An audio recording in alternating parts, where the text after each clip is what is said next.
అందరికీ నమస్కారం అండి. ఈరోజు అమరావతి రాజధాని ఫైలు పార్లమెంట్లోకి వెళ్ళింది. ఈ వైసీపీ వాళ్ళు ఏంటంటే దాన్ని వ్యతిరేకించట్లేదు, దాన్ని స్వాగతించట్లేదు.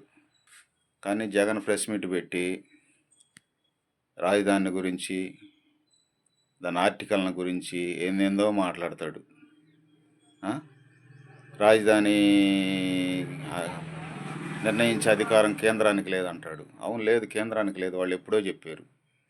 నువ్వు సీఎం ఉన్నప్పుడే చెప్పారు రాజధాని ఆ రాష్ట్రంలో పరిపాలన చేసే ప్రభుత్వానికి ఆ సీఎంకే హక్కు ఉండదని నువ్వు అధికారం ఉన్నప్పుడే చెప్పారు.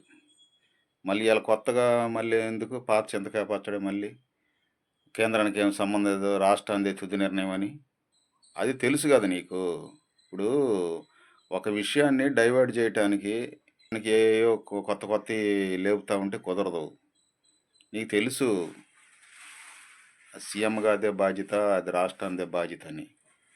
నువ్వు మళ్ళీ కొత్తగా ఎందుకు దాని గురించి? ఇప్పుడు మీరు పార్లమెంట్లో ఉన్నారు,